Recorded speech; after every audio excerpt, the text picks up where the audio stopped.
All right, let's talk about opening safes. And I mean forget all those Hollywood heists you've seen. Today, we're diving into the real world of safe opening. And believe me, it's a world of incredible precision, some really delicate skill, and, you won't believe it, some surprising science. So let's get into it. So, when you hear the word safe cracking, what's the first thing that pops into your head? I bet it's a guy with a stethoscope pressed to the door. Or maybe even, some dynamite, right? Well, the reality? It's a whole lot more surgical and way, way less explosive than you'd think. Okay, so here's the first big secret, and honestly, it's the most important one. A pro's main goal isn't to break in, it's to gain access. See the difference? Their whole mission is preservation. They're really just there to solve a problem, like a lost key or a forgotten combination. And the key is to do it while leaving the safe and everything inside it perfectly intact. So to get that job done, a professional basically has two ways to go. The first choice, and it's always the first choice, is the non-destructive path. We're talking pure finesse, skill, leaving absolutely no trace. It's only when that's totally off the table, when it's just not possible, that they'll even think about path number two, the destructive method. But even then, think less like a hammer and way more like a surgeon's scalpel. All right, let's start with the A game, the most preferred method. This is the real art form of the profession. This is where pure skill and touch are king, and it lets a locksmith open a safe like they had the key in their pocket the whole time. It's kind of like magic. So the heart of this art form is something called safe manipulation, and it's pretty much what it sounds like.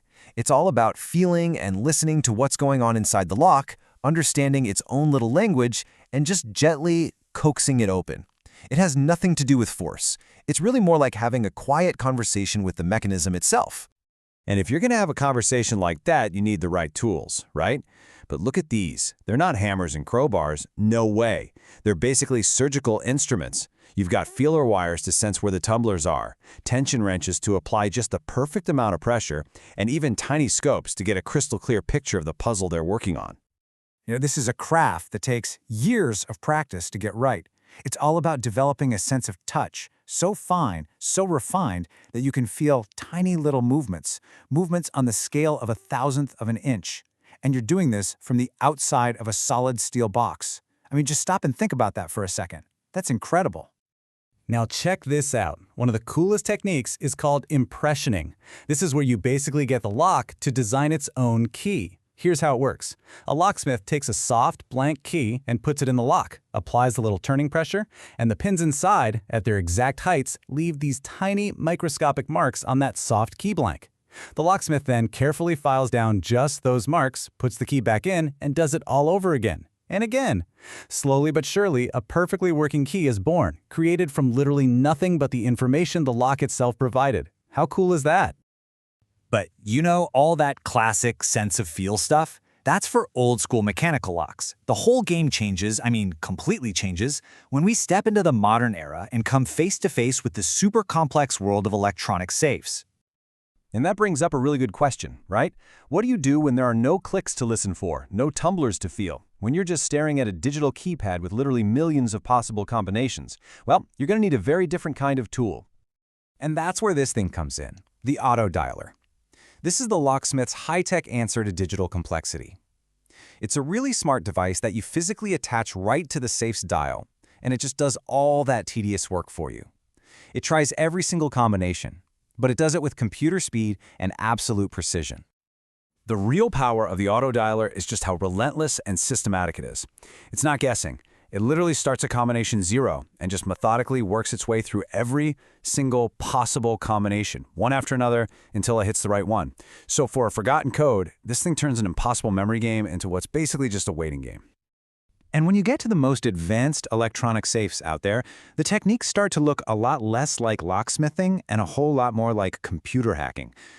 Experts might not even touch the dial. Instead, they're looking for software loopholes, or they might even go in and directly manipulate the circuit board to bypass the lock completely. Okay, but what happens when manipulation doesn't work and high-tech tools aren't an option? Well, sometimes you have to physically go in. But hold on, this is not the explosive demolition you're probably picturing. This is what we call the surgical option. And let me be absolutely crystal clear on this one point. A professional locksmith thinks of drilling as the absolute, total, final, last resort. I mean it. Every other non-destructive option is tried first.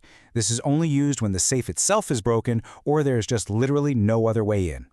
And that brings me to the absolute perfect way to think about professional safe drilling. It's not demolition, it's keyhole surgery. The goal isn't to destroy the safe, it's to make one tiny, precise incision to fix the problem on the inside, all with the least amount of impact possible. And just like a real surgery, it follows a super strict protocol. You start with a small pilot hole for pinpoint accuracy, use special carbide bits, those are your scalpels, to cut through hardened steel plates. You have to apply coolant to keep things from overheating and getting damaged. And you use a special drill rig to make sure your hand is perfectly steady and the angle is perfect. Everything, every single step is designed to create one tiny, strategically placed hole that lets the locksmith get in and disable the lock, leaving the rest of the safe, and more importantly, its contents, completely unharmed. So we've looked at the art of finesse, we've seen the high-tech gadgets, and we've talked about the surgical approach. But the real secret?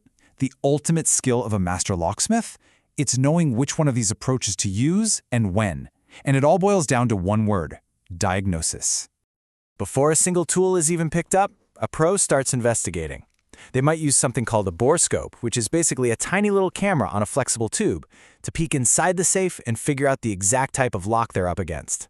It's all about understanding the unique puzzle in front of you before you decide how you're going to solve it. And you can see here, it's a constant trade-off that a locksmith has to weigh. Manipulation? That's the dream scenario, right? Pure skill, zero damage. But it's not always going to work. Auto dialers, well, they trade skill for time, just patiently chugging through all the codes. And drilling? It's pretty much a guaranteed way in, but it's invasive. The real genius, the true secret, is in knowing which of these to pick for the job at hand. And it's so important to remember that all of this incredible skill is built on one thing: a foundation of trust. Before any work ever begins, a real professional will always verify who owns the safe. It's a non-negotiable part of the job. You have to make sure you're helping the right person get back into their own property. So, we've seen these incredible, intricate tools, the advanced tech, that surgical precision, and it all kind of leads to one final thought, doesn't it? We always think of a key as a piece of metal you hold in your hand. But what if the ultimate master key, the one that can open any lock, isn't a physical tool at all, but just knowledge? The knowledge of exactly how that lock works. Makes you think, right?